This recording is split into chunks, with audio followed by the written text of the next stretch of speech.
And then they're finely etched with a sort of strong shadow or a strong direct light source casting the strong shadows, and set amidst a sort of fuzzy background. By 1835, he was a well-known St. Louis portrait painter. He then moved to Pennsylvania and studied for a short time at the Pennsylvania Academy of Fine Arts.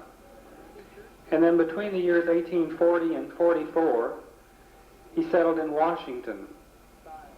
And most of these paintings date from about 1845 onward, up to, I think the last one we'll see was about 1878. Slide, please. But there's a great majesty about his work, and there was a great popularity with the subject matter of the Midwest. Now you must realize that the popularity was enjoyed by the Eastern people, that they themselves had not had the opportunity of going to this wilderness. In this painting called In Hiding, you see the Indian warrior crouched behind the rock. You see a fairly dramatic landscape spread out before you. But it is on a grand scale, as I'm sure the landscape was on a grand scale feeling to the people seeing it, the wide open spaces. But he gets a beautiful sense of atmosphere in his paintings, a softness and yet a directness to them. Slide, please. This landscape with cattle is a beautiful presentation of the landscape. The softness, the fuzziness of the trees set way back into the distance create a depth that is almost to infinity. The trees in stark silhouette, and then with the sort of bare, dead tree over on the left-hand side framing the sort of openness of the field as you go back into the depth of the picture plane. All of his paintings have a very quieting effect as you look at them. But landscapes like this were very typical of the mid-19th century American art. They were glorifying this new country that the artists visually were discovering. Slide, please. And a little bit closer view as you get into the interior of the painting. The beautiful light that comes from behind the trees and sort of spikes its way in between the planes of the trees. And then the colors getting softer and grayer in closer harmony as you go back into the distance of the painting. Slide, please. The other area, the river scenes that were so popular, he creates sort of a heroic power to the everyday life of the river boatman. They're strong scenes in one-point perspective, really. Everything is sort of parallel to the picture plane. With attention to detail, to the clothing, attention to the authenticity of the surrounding areas. And yet these figures are etched against this soft, willowy background. The sort of openness of the river that you're not even really aware that they're on the river. It's such a great expanse of sort of emptiness. And yet they're well composed. They're solid, structured pictures. Slide, please. This is the jolly flatboatman. The groups of men just entertaining themselves on this sort of desolate voyage up and down the rivers. The different sort of barges or flatboats would be carrying cargoes from one port to another. A lot of time wood or fuel or livestock. But these were the men who lived on the river. Slide, please. River boatman playing cards.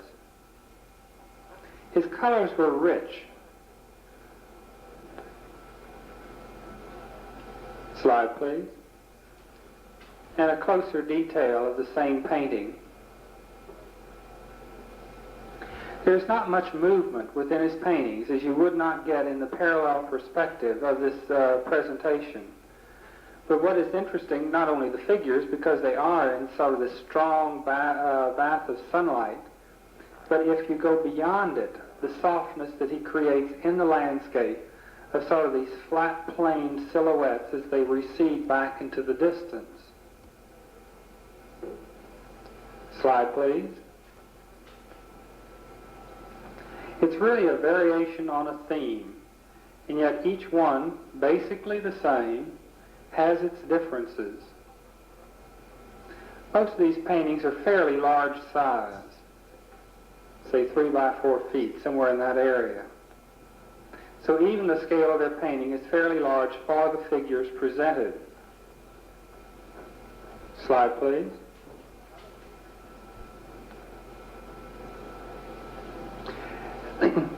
There were several of his paintings, and we'll see some of the landscapes and also the river boatman that he did at night with the strong sort of moonlight effect or a campfire effect.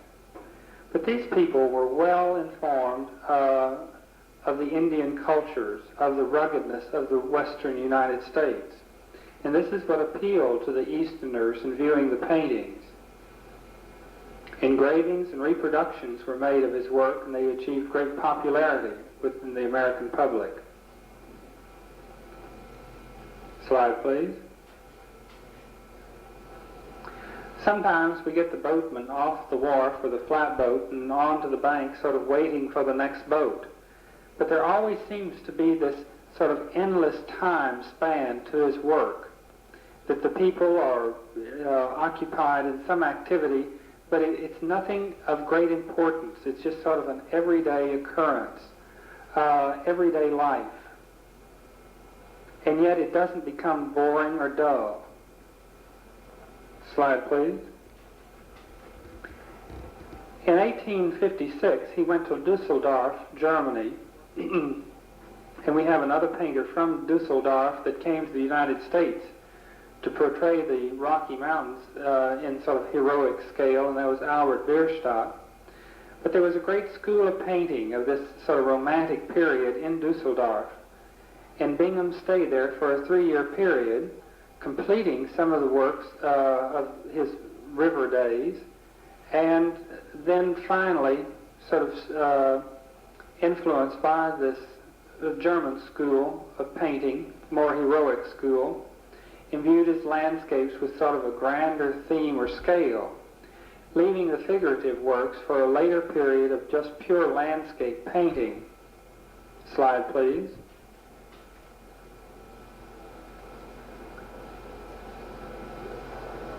We're reminded of sort of a later day Cézanne.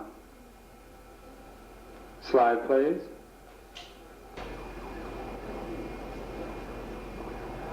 This is the wood boat.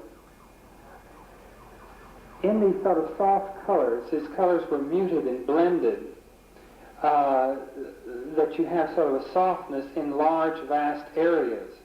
And yet when you get to the figures, there is a harshness of the contrast between the light side and the dark contrasting shadows created by the strong light source. Slide, please.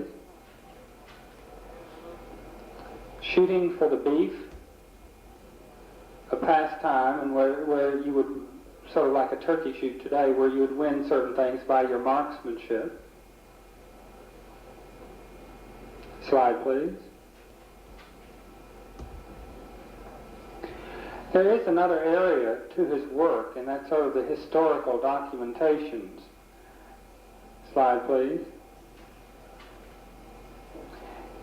And one of these is, you will see Boone immigrating, but also another area that sort of gets into a political vein, as this one, Stumping for a Vote, shows the great political contest of the late 1800s. It's more or less the grassroots campaign that we might hear of today in our sophisticated society, and try to imagine what some of our conventions or political conventions today must have been like when they were really needed or necessary, where the candidate would have to go meet the people. This was his only means of reaching the voters. Slide, please.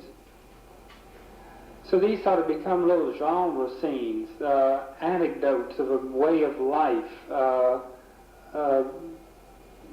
little notes on American history of how things operated. Slide, please. As in this one, everybody coming to the county seat to vote. And we'll see a lot of these based on this particular composition, where you find masses of people in a large composition, still basically parallel, or the one-point perspective, with the people more or less lined up across the face or the frontal plane of the canvas. But what is interesting about it are some of the attitudes that we're taking. Some of them are sort of stereotyped of what we might think the politicians should look like or act like, or people that you might see at gatherings such as this. Slide, please. And this one is Boone emigrating into the wilderness. Bingham actually lived in Booneville for a while before moving to St. Louis. Slide, please. And this one, another one of the electioneering paintings. Most of his paintings have ended up in the St. Louis area, although the National Fine Arts Museum, which has just been given a building of the old Smithsonian Institution in Washington, has something like 40 Bingham paintings in their collection. Bingham's work has jumped probably 10,000-fold in just the past few years. Approximately within the last 5 or 10 years, they were within the few $100 price range. Now one's recently sold at auction for over $40,000. Slide, please. Rifleman in the Moonlight. There is a mystery to Bingham's paintings. There's that softness, the sort of eerie quietness about them, and yet they're heroic and monumental works. They speak of an era, and he has pictured that era very well. Slide, please. Another one on the same theme as the last one. Slide, please. And now we'll see a series of just pure landscape paintings.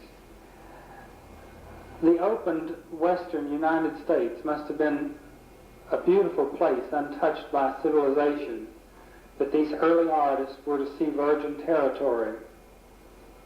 And most of them became so awed of the landscape itself that their paintings reflect this attitude that they had toward it.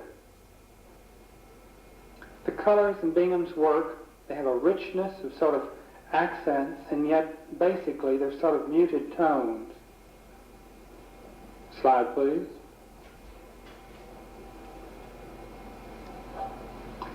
And this one, what you don't see is the rest of this sort of sun-drenched dead tree over on the right-hand side. His paintings, the landscape paintings, and especially after his stay in Dusseldorf, become a little theatrical, a little overly dramatic, but certainly enjoyable. Slide, please.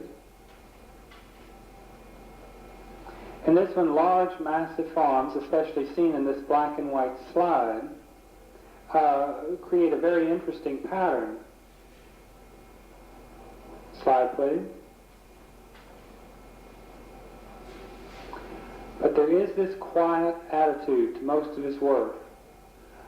It is almost as if he has left the more crisp, well-defined figures out of the foreground and has moved into the background of his earlier paintings, creating these sort of atmospheric scenes. Slide, please.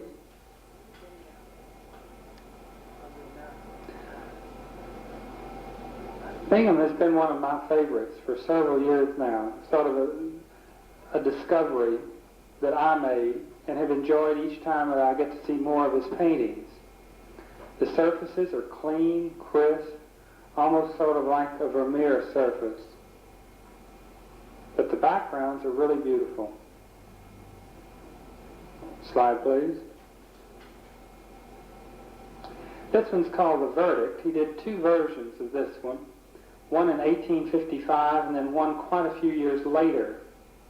We will see the other one in a black and white slide, but you will notice that it is in its treatment of dark and light uses a much more dramatic contrast and much deeper tones. This one has a more light airiness about it.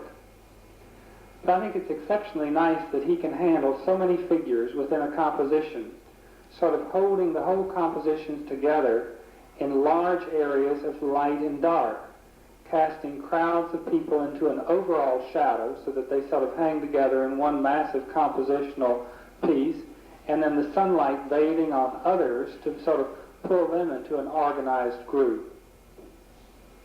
Slide, please. He continued to do the river scenes all through his painting career, but now they're starting to get a little more movement within the composition. They're not quite so plain. The people are not quite so posed. There seems to be a little more action in the poses, a little more activity within the composition itself. We're starting to move around from the frontal plane of the boat to the corner to get a little more angularity in the composition. Still, the composition is basically the same, or the idea of the painting is basically the same, but there has a little more refinement, a little more decoration on the wedding cake. Slide, please. I think this is especially attractive. It's landscape in the moonlight. A bit stagey, but very nice. Slide, please. And this one is called Order Number 11, and I've not found out the meaning of the painting, but obviously looking at it, it's anecdotal. It tells a story of some sort of what Order Number 11 is. But the woman is pleading, and as soon as I do more research and find out what Order Number 11 is, I'll let you know. Slide, please.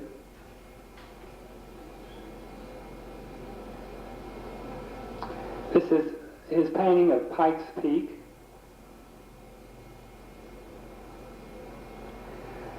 A landscape like this certainly makes one feel awfully tiny or awfully small, but the mountains have a habit of doing that. If you're around the mountains very much, I think around Colorado, you do start to feel very insignificant. They start to overpower you because you're never above the horizon line unless you crawl to the top of one of the mountains. So you always feel like you're below horizon. Slide, please. And this one sort of even getting a little more heroic. I hope that you can see the difference in the progression. This is Washington crossing the Delaware. Now this is a very dramatic scene in American history, and many painters have pictured this certain period piece. Except notice how more muted, how more mellowed, how more complex the composition is getting. How much more thunder is going on in the clouds and the skies in the background. How much more activity is working within the composition. He has left sort of the stark reality of his earlier days for a style that does not quite befit him, I think. Slide, please. And the second one of the Verdict of the People, version number 2. Even in a black and white slide, within the groups, like we had a nice light area against a nice large dark area, it starts breaking up more complex within those areas. More contrast to the shadows. Slide, please. For the review, we started out with a group of painters that were the naive, primitive artists of the early American art. Actually, the main one that we studied, Edward Hicks, a primitive artist, was in the middle of the 19th century, but there were many untrained painters that produced, or were called the limners, that produced the faces that many of the colonial people wanted to hang and decorate their homes. Edward Hicks, though, was a more sophisticated one that did many versions of the peaceable kingdom, from the quotation from the Bible, and also some farm scenes of his friends that depicted every animal that the friend owned that was on the farm. Slide, please. The first of the trained, although he was self-taught, but it was more of an influence from the English school, was John Singleton Copley, C-O-P-L-E-Y. Although Copley was self-taught, he had looked at lithographs and prints and reproductions of English paintings and tried to imitate the grand style. But with his American background, he produced a very straightforward portrait, introducing a more casual attitude toward the pose that he placed the sitter in. The light source was usually a strong, low left light coming in that placed the right side of the face in shadow, usually, not always. And a great attention to surface details such as satins and cloths and things. Slide, please. A much more sophisticated and a better trained painter was Gilbert Stuart. Stuart had a much softer effect, and which gave a more flattering effect to his portraits. His backgrounds changed in light and dark to create an atmospheric effect behind the sitter's head. He painted many of the famous people of the federal period, of the first leaders of our country, including many of the portraits of Washington. And it is the Stuart portrait of Washington that the portrait of Washington on the dollar bill is drawn from. He had sort of a ruddy complexion to the cheeks. He has a great luminosity to the feeling of the skin tones, and a softness to the edges of the face. Slide, please. In George Caleb Bingham, one of the first of the Western painters, Midwestern I should say, where the expansion of the United States in the early 19th century into mid-19th century, moving westward, that Bingham produced scenes that would be seen along the Missouri and Mississippi rivers, especially the Missouri River around the St. Louis area. And these were the river boatmen. And also he produced a whole series of sort of political things, of elections and groups of people. He then, later in his life, was trained in Dusseldorf, and after returning to the United States, presented the landscape in a much more grand manner. Slide, please.